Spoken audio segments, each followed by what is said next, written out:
All right, we're live and we are coming to you from Truscott Studios, also known as my bedroom. Welcome to another episode of All About Aspen, which is really doubling as Level Up Lando, the show that takes you inside the struggles, the trials, the tribulations, and the occasional success. That is the everyday challenge of my life as I pursue my never ending effort of trying to level up. I am your host, Landon Like a Plane, and I'm coming to you from my bedroom, Truscott Studios, right here in a gray, gloomy, cold fall, Aspen, Colorado. And we have changed season, folks. It's been a couple of weeks. One of the things that I notice about recording the show is my life is better. When I sit down and I record on a weekly basis or however frequently I can, it really helps me to stay on track and keep pushing forward, mostly because I use this little yellow book of accountability, which is now the little green book of accountability. And, just getting my thoughts out, venting a little bit, sort of laying out what's going on in my life, more so for myself than for anybody else. But I also got to imagine that watching my journey is entertaining. That's why I'm recording it. Is the volatility of my life and the ups and downs that I go through, not even week to week, but like day to day is ridiculous. And I'm aware of that. And I have dear friends in my life who look at my life and are like, your life is a nightmare. And I could see how they think that from the outside, but the truth is that my life is a dream come true, and I am living the dream and fighting the fight of trying to make it even better, dreaming big dreams and chasing them down. So, while I can appreciate how from the outside the volatility and the uncertainty and the turbulence that is literally the day-to-day experience of my life is scary and terrifying for many. For me, it's a thrill, and I do believe I create my own reality. So the fact that I would create it to be the way that it is just is validation that I enjoy doing it. Otherwise, it would be differently. Well, I guess not. I guess you could hate the life that you live. That said, I think that that's a choice, and I choose to love the life I live. So let's get into it a little bit. We'll back up, I don't know, around 2 weeks, and I'll try to catch you guys up on where I'm at and what is going on. So today is Friday, September 5th at 10:42 a.m. It's raining here in Aspen. We've had a pretty dry, hot summer, and there's been fires, so this rain is really welcome. Backing up a couple of weeks, I was writing for the newspaper once a week, and a couple of weeks ago, I was asking them to pay me, and I guess maybe I asked too much because I needed the money. I was running out of money. I had like $100 left, and I was waiting on a check from them that didn't come, and then the next week it didn't come again, and it really just sort of put me in a position where I was really jammed up. So I sort of hounded them a little bit, and in response, they decided to stop publishing me at first altogether. Now, this is also coming on the heels of them firing the editor that brought me in and was publishing me once a week. So they fired him. I'm not sure why, but then that same week, they told me they wanted to stop publishing my column. And so I pushed back a little bit and said, I think that that's a bad idea. And there's a lot of people who like my writing. So I would suggest you continue to publish me. And they said, all right, we're going to go ahead and continue to publish you, but it's just 2 days a week instead of four. And I pushed back a second time and said, all right, listen, I understand, but I think you're making a mistake. And, run your paper however you want to run it. But I know a lot of people were really enjoying my writing. And to not publish me every week is a mistake. So that was a bit of a bummer because I was counting on some of that income. I was making $600 a month writing, and now I'm only making 300. So in response to that, I have gone and talked to the other newspaper to see if they might want to publish me. And we're in the middle of negotiating if that is going to make sense. They don't pay as much. They said they'd pay me 75. I'm going to negotiate for 100, but um, I was getting paid 150 an article at the Times, so maybe I can write for both. I don't know. We'll see. But that happened about 2 weeks ago. In addition to which, I ran out of money, and sort of this last week here in August, I sold a bunch of my stock. I sold a bunch of my IEP, which was giving me a 50-cent dividend, and I had 500, well, almost 500, 475 of them. And so let's call it 500 for easy math. That was, 250 bucks every quarter that I was getting. So that's $1,000 a year free. So a little disappointed I had to get rid of that. But I'm trying to put it back into the business, which I did do. I paid my rent for September, and then I ended up buying a couple of things I needed for my cameras, some extra batteries and some lens guards, and paid off a bunch of my bills. So I've spent, I don't know, probably 1,800 of the 3 grand that I sold. So I've got like 1,200 bucks left, which is hopefully going to get me to October's rent. I got to figure out a way to make rent for this month. So on that note, I had a realtor call me back, which it was so exciting to have this happen. He called me back, and I cold called him, and he said that he was interested in trying to get some video done for some of the properties he's got um, during the leaf season, which is what we're coming into. Apparently, they're saying that since it's such a drought, um, like a dry summer, that the trees aren't going to turn very good colors this year because a lot of that's dependent on the moisture.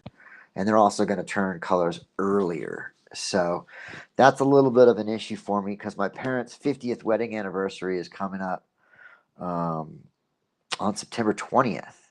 So today is the 5th. So I've got 15 days before that happens. And I'm leaving to go a little early. I leave on the 18th, and the leaves are supposed to peak from the 18th to the 23rd. So now I'm looking at maybe changing my flight to come back a day early so that I could try to help this guy who wants me to be taking photos for him at that peak season, which is supposed to be from like the 18th to like the 28th. So if I leave from the 18th to the 23rd, that puts me in a situation where I miss that window of time that he really wants me to be here to take the pictures of the peak leaf season. So we'll see how that ends up playing out. But I'm a little worried about it because I called the guy last week, which was we were on Labor Day weekend, and he was out foil boarding on a lake. So he was like, "Let me get back to you next week." And then I've contacted him a few times this week, and I just haven't been able to get a hold of him. So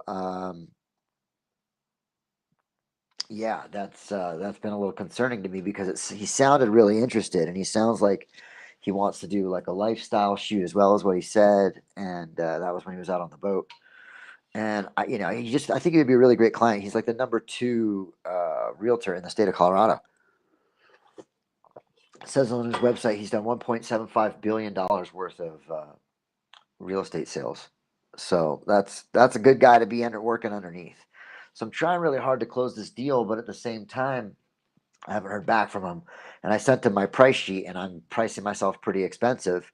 And so I'm just a little concerned that these people are turned off by how much I'm charging. And I can't get them to see the value in what I'm trying to bring to the table.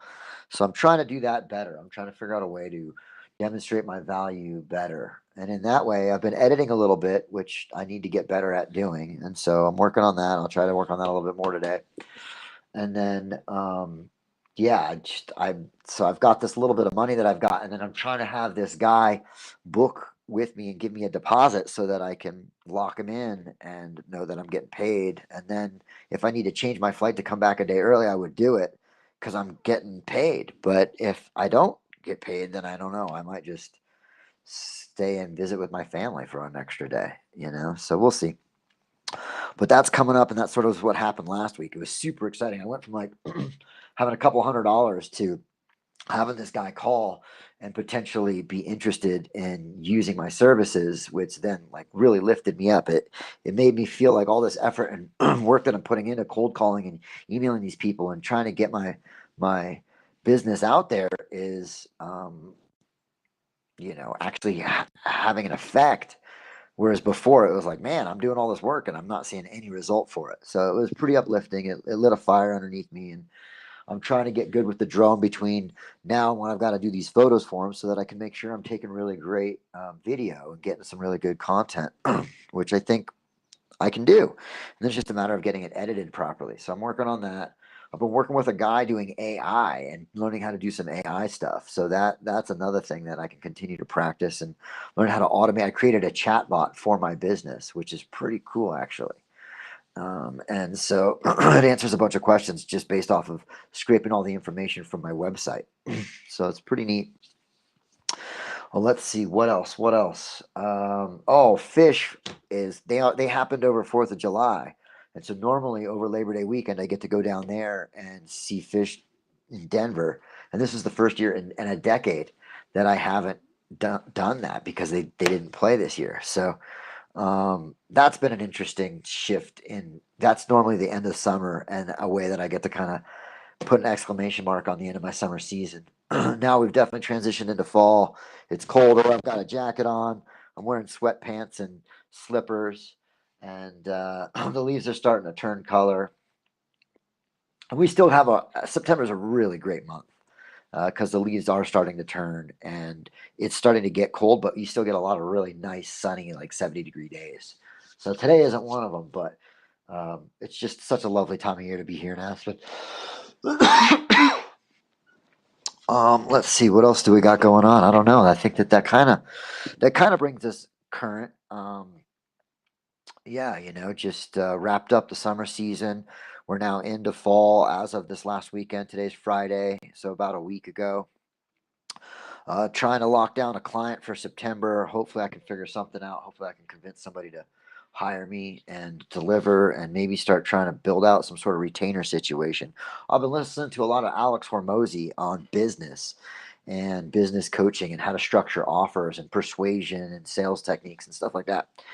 And it's been really beneficial. He's a really great contribution to the business world. Thank you, Alex, for doing what you do and putting out all that free content. It's inspiring and it helps me to learn and grow my own business. So I think that listening to his stuff has really kind of helped me position myself. I've really gotten to figure out what it is I'm trying to offer as far as getting a retainer client and getting repeat business and having, basically 3 to 5 retainers at $10,000 a month is what I'm going for, which would be 30 to 50 grand a month, which would be unbelievable. I mean, even 10 grand a month would be unbelievable. So there's that. And then yeah, other than that, I've been doing 100 push-ups a day, running 2 miles a day. I just recently started adding 5 pull-ups and some dumbbells into the mix. And I haven't been drinking. I haven't really had a drink in probably a month, a little over a month. I've had 2 drinks in a little over a month. And when I say 2 drinks, I mean a tall boy and 2 whiskeys. But other than that, I really haven't been drinking. So I'm lean. I'm really like my body fat percentage is getting lower and lower. And with working out and fasting combined with now heavy weight and pull ups, I'm starting to get into really good shape. I'm in pretty darn good shape, which is exciting because I'm getting ready to see my whole family. We're getting together for my parents' 50th wedding anniversary. And it's always nice to look good when you haven't seen your family in a long time. And now you've seen them. So I'm excited about that. I'm excited about continuing to fuel the fire of this physique change. Um, and yeah, other than that, I'm reading Dave Ramsey's what is it called? Total Money Makeover is what it's called. So I'm, what is that? I'm trying to make the changes to be the version of myself that can be worthy of having lots of money. And that means, the version of myself that I am doesn't have a lot of money. So I'm trying to be different than that version. And that different version is somebody who's not really drinking, somebody who's exercising, somebody who's eating clean, somebody who's getting the work done on their business, even though sometimes they're not entirely sure where they should be working and focusing their energy to move the needle the most. So sometimes it feels like I'm being busy more than I'm making progress. But still doing all that, putting in the effort, allowing for the uncertainty to create good things happening and exciting possibilities, and just trusting that every day that I overcome myself, that I improve, that I become a better version of myself, and that I become more worthy of this abundance and wealth that I am deserving of and I'm creating to make happen in my life. And one of the things that I found myself lately is that I think part of the reason that I'm in the situation that I'm in is because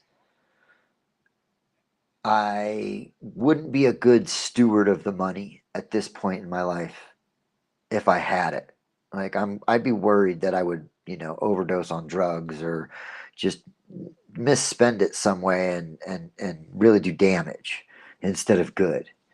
And as I grow out of that version and into a version of myself who will be a good steward and would be a good steward, um, that's the spin I'm putting on it. That's sort of, you get to make up the reasons of life. There's no meaning, you assign it. And so I'm assigning the reason that I'm in the situation that I've been in and I've been struggling the way that I have is because were I to have like a windfall of money, were I to have the ability to not have to, work to make my money, that I might make bad decisions in that state and in that leisurely time. Although, on the flip side of that, the other thing that I found myself thinking was that I'm pretty much living the life that I would live if I had millions of dollars. There isn't a whole lot that I would change. I mean, it sure would be nice to have like new clothes and new furniture and stuff like that. But once I had that stuff, I wouldn't really do too much different in my life. I would be going and exercising and flying the drone and taking video and making podcasts and playing guitar and reading and meditating and yoga and exercise and all the fun things that I like to do. And I've been pretty much doing that. So that's cool actually. That's this other side of it where it's like outside of the money, with the exception of the money, I'm doing exactly what I want to do with my life. And that to me is why it's a dream come true. Um, that said, I would probably build a hostel somewhere. I would probably go to Central America or Mexico and build a hostel and have a hostel to, run and support travelers coming through. Uh, and I still that's the big dream. And honestly, that's where I see myself when I leave Aspen. The next stop for me is the beach and running a surf hostel where I can just live my life helping to support travelers, which is something that I'm really passionate about and love doing myself. And ideally, get somebody else to run it, build it out, and get it really popular, and then get somebody else, a local, ideally, to come in and run it. And that way, I can either continue to live here in Aspen 6 months a year and go down there 6 months a year, or whatever. I can leave the hostel because that's one of the drawbacks to the hostel is that I know hostel owners and they're all married to the hostel. They're attached at the hip. They can't leave it because once they leave it, people start stealing and the quality of the hostel goes down. And it's just there's the reason that it runs is because of them. So I'd like to have somebody else running it for me. And then if that was the case, I'd build a chain of them. I'd build multiple ones, like one in each country from Mexico all the way down to Panama or maybe even Colombia, and then have a chain of them so you know what you get if you come to my hostel, which is big, comfortable beds, hot water in the showers with massive pressure, some really good food, and the ability to both stay at the hostel and have awesome luxury and leisure, but then go out into the town and participate in the community. So that's what I would do if I had lots and lots of money, other than what I'm already doing. So it's a pretty good situation. We'll see how everything ends up playing out. But for right now, I just sold a bunch of stock and I've spent a bunch of that money and I'm excited to get what I'm getting. But a lot of it was just bills and catching up on debt and stuff like that, which I'm trying really hard to now take on my debt and to take on my money situation as I'm learning all the different skills that I need to be a successful business and businessman. Finance and accounting is one of them, and I'm not particularly good at that. So I'm learning. I'm learning. That's why I'm reading The Total Money Makeover by Dave Ramsey, because I'm trying to figure out how to get a handle on my finances and have my money work for me instead of wondering where it's going. So, and luckily I don't have a lot of money, so it's not hard to track it. So in that way, that I've got that going for me. Again, just trying to put a positive spin on what some might see as a negative situation, but I just see as my circumstances that are there for me to overcome. And so that's what I'm working on. So with that, let's dive into a little bit of the Daily Stoic. I'll try to catch you up on my mental state in just a second.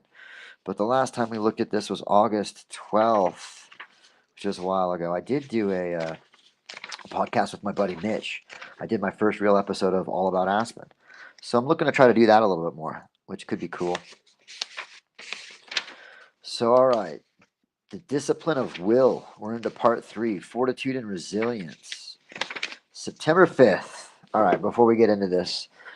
So, part of the reason that I'm finally sitting down to record one of these after a while is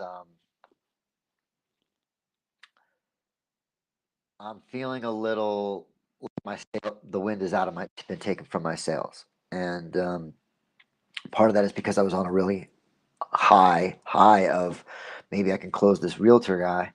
And now he hasn't returned my calls since like Wednesday or Thursday. So, and I texted him as well. So I don't want to bother him too much. But at the same time, these dates that he's trying to lock me into are coming up. So I think I'm going to just reach out to a couple of other people who told me to call them back in September and see if I can't just sort of network with them and maybe lock some of them in instead.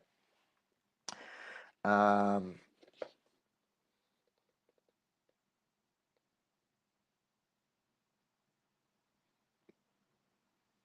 Yeah, I'm just thinking about my prices. I was just thinking about my pricing.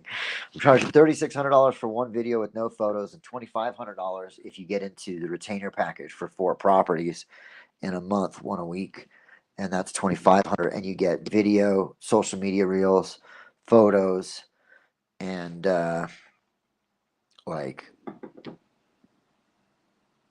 I guess that's mostly it. I think there's one other thing, but anyway. So I'm a little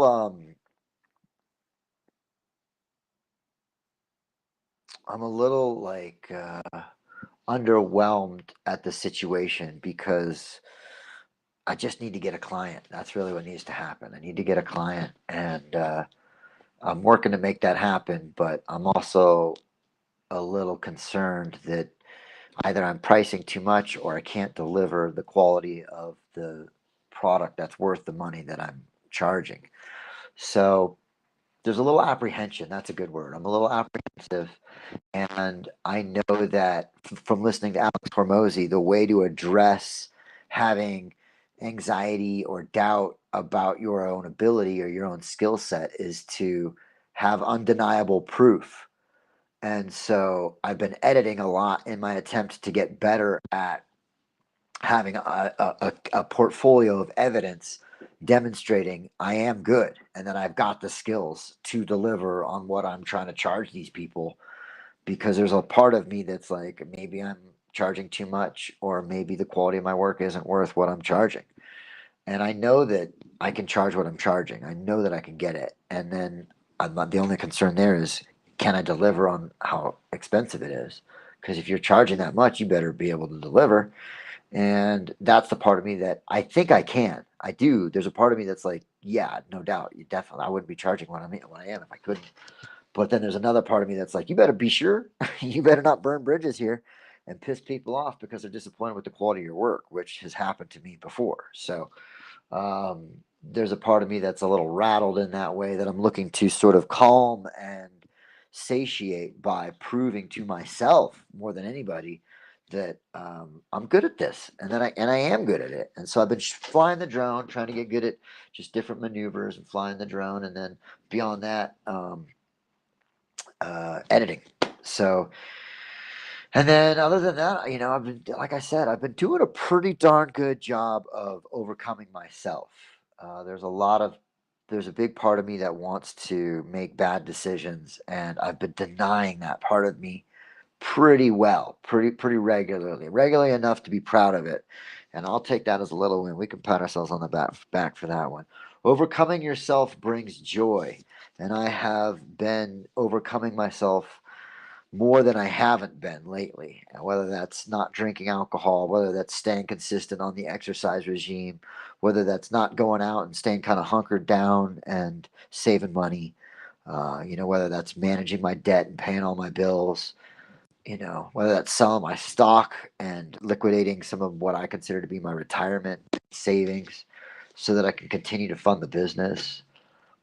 These are all sacrifices and decisions that I'm making to delay my gratification and give up joy and pleasure today to ideally create it for longevity and the rest of my life later on.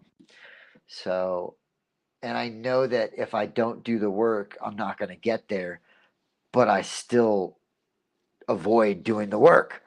And so that's why I really like these podcasts. That's why I really like the Daily Stoic. That's why I really like the little book of accountability and getting my thoughts in order. So we're going to get to that in just a minute. We're at 26 minutes here. We're going to try and wrap it up, hopefully just after 30, but we'll see. So here we are, feeling a little apprehensive, feeling proud of myself for overcoming myself and making sacrifices today so that I can have a better tomorrow, but then also enduring this particularly difficult time. I'm working for myself. I don't really have an income. The paper cut my stories from 4 days from four times a month to two, and the client that I was really hoping to kind of lock in is not getting back to me. So there's a little bit of apprehension, there's a little bit of anxiety, and then there's desire and determination to do the work to prove to myself that I am as good as I say I am, or as good as I'm claiming to be. September 5th, focus on what is yours alone. Remember then, if you deem what is by nature slavish to be free, and what is not your own to be yours, you will be shackled by miserable blaming both gods and other people. But if you deem as your own only what is yours, and what belongs to others as truly not yours, then no one will ever be able to coerce or stop you. You will find no one to blame or accuse. You will do nothing against your will. You will have no enemy. No one will harm you because no harm can affect you. Epictetus and Cheneridian 1.3. After Captain James Stockdale was shot down over Vietnam, he endured 7.5 years in various prison camps. He was subjected to brutal torture, but always struggled to resist. Once, when his captors intended to force him to appear in a propaganda video, he purposely and severely injured himself to make that impossible. When Stockdale's plane was hit, he told himself that he was entertaining the world of Epictetus. He didn't mean that he was attending a philosophy seminar. He knew what he was to face when he crash landed. He knew it wouldn't be easy to survive. Interviewed by Jim Collins for the business classic Good to Great, Stockdale explained there was one group that had the most trouble in prison. It was the optimists, he said, the ones who were going to be out by Christmas, and Christmas would come and Christmas would go. Then they'd say, we're going to be out by Easter, and Easter would come and Easter would go, and then Thanksgiving, and then it would be Christmas again. And they died of a broken heart. But Stockdale persevered and did make it out. He quenched his desires and focused exclusively on what he did control himself. Wow, that's a little bit of a hard one. I think I kind of remember reading that one prior, but that's a little bit of a hard one for me because I am an eternal optimist, and that just reminds me a lot of like GameStop and Bed Bath and Beyond. I was just looking through some of my paperwork and I saw some of my shares of Bed Bath and Beyond that I have, and it's like I've got these sort of pipe dream visions of grandeur as far as I believe that I'm right and I'm optimistic, and even though the everything in reality is showing me that I'm not right and that I've lost and that I didn't, I'm not going to be rich from these, asymmetrical bets I've made. I still believe I am. And I still have hope, and I'm still holding on to hope because it's not. I don't have definitive information yet to know the other way. And as long as there's a chance, I'm going to hold on to that hope because I do believe I'm right and I don't believe anything else has changed, you know? So in that way, that lesson's hard for me because I can appreciate how, you know, you say it's going to happen at Christmas and then it's going to happen at Easter and then it's going to happen at Thanksgiving and it's never happens. And that's definitely been my experience through GameStop and Bed Bath and Beyond is hoping for it to happen and then it not happening. Um, and how that does it breaks your heart and you learn to sort of temper your expectations, which I think is part of the good thing about being an optimist is that you're optimistic and then it doesn't work out and it doesn't make you not an optimist, it just makes you reevaluate what you think you know, and ideally, even though you're more realistic about it, you're still hopeful about the future, which again, I mean, I can appreciate that the guy was saying that those are the guys who died. And maybe I would die. I would die believing I was going to get out, which I would rather die believing I was going to get out of torture prison than accept that I'm never going to get out and just deal with that reality and maybe die thinking I knew I was never going to get out of here. So I don't know. I don't know how I feel about that exactly. It's one that maybe I push back against a little bit, but I appreciate the value of what it's trying to say, which is focus on yourself, focus on your reality. You know, there's something dangerous about projecting into the future because it's unwritten and it's uncertain. And what you think might happen and what you might be living your life today with the anticipation of what's coming might be completely wrong. You know, I remember I was talking with my friend Hank, and he was telling me that I would be starting to fantasize about like having too many customers, or I can't remember exactly what it was, but I was a bit fantasizing about a period in time in the future when I was successful. And he was like, "That's what you got to be careful of." And he's like, "This is where your imposter syndrome's coming from." He's like, "Your imposter syndrome's coming from you projecting out into the future and thinking that you're successful. And right now, you're starting off and you're not successful yet. You're on the road to becoming successful. And so you think that you're an imposter because you're imagining yourself being successful without having gone through the war and the fight of getting there, which is where you're going to acquire your experience, which is where you're going to acquire your battle scars, which is where you're going to acquire the skill set and the experience to not be an imposter." He's like, "You might be an imposter right now." He's like, "But by the time you get to success, you won't be." And he's like, "So when you start fantasizing in the future, bring yourself back into the now and make sure you're focused on what are you doing right now, because now is what you have, not the future." And so in that way, I thought that that was good advice, and he was right that that is where the imposter syndrome is coming from. And he was also right about the fact that I'm getting the battle scars, I'm gaining the experience, I'm having the deals to close and then losing the deals, and learning how to offer my services and position myself and structure what I have to say as the sales pitch and all that. So I'm actually gaining the experience through the journey, and I am slowly growing from, you know, somebody who is maybe green and naive and ignorant to ways of business to somebody who is experienced and skilled at navigating both negotiating, closing sales, creating the content, delivering on the customer's expectations, and creating an income that allows me to continue to do it all and tracking that money. And it's really hard, and I'm not great. There's some places I'm really good at it, and there's other places I'm not. So with that, let's dive into a little bit of what is now the Green Book of Accountability. So here we go. We're going in for 9-5. What do we got to do? We've got to edit. What do we got? We've got family videos, Steely Dad. That's a good start anyway. um, what else do we gotta do? Do I have anything in here?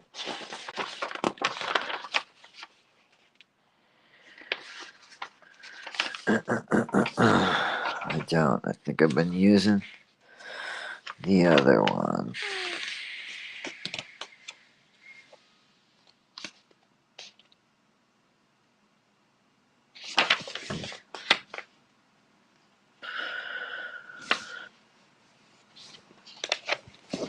Alright. Then let's look on this guy, because I'm pretty sure that in the yellow one we've got it.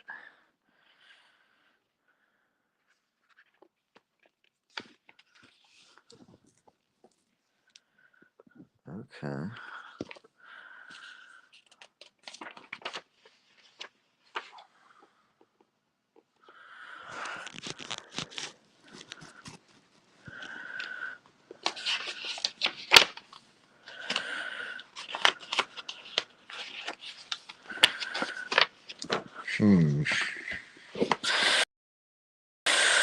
Alright. Let's do supercut, triple screen, and slow motion. Those are different things I'm going to try to practice when I'm editing. Let's see what else we've got to get 2 clients. 10K a month retainer. Silver City Cycles. So that's something I didn't tell you guys. So I went to go buy an e-bike, and I was talking with the guy who's looking to sell it to me and testing it out. And in that process, I was like, "Hey, listen, I make videos. If you want me to do some video marketing for you, I could potentially do that, and we could swap services. You trade me the e-bike, and I charge $500 a video, which is that's another thing I figured out. I was like, that's kind of my friends and family rate. It's $500 for one video, and then I try to do a 4 video minimum. So we're looking at $2,000, and you get 4 social media reels. And then I've been trying to get a hold of the dirt bike school. And then I've got to try to fix the audio on the podcast I did with Mitch, which I will check out shortly here. Although I've learned that the microphones on these things, it doesn't sound as good as I would hope, which is kind of why I'm wearing this one. I'm hoping that this audio is good. I didn't check it, so maybe I should just use the computer. But what else? Plane ticket, change, and baggage. Jobs, and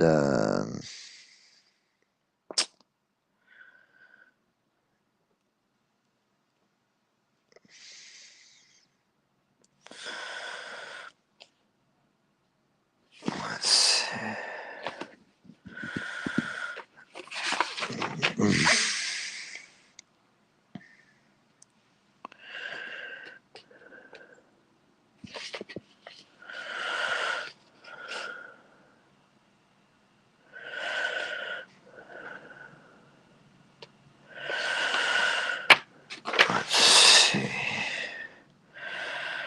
References.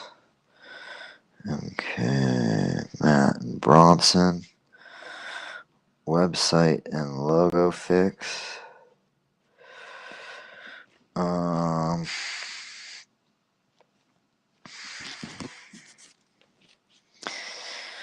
What else? What else?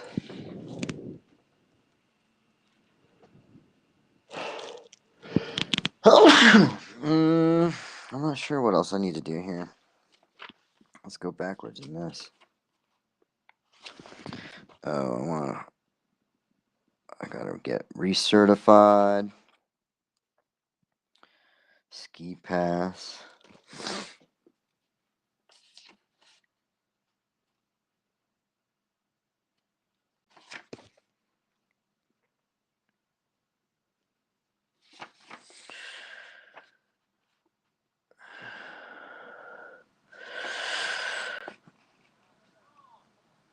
Okay, this is looking pretty good actually. Let's do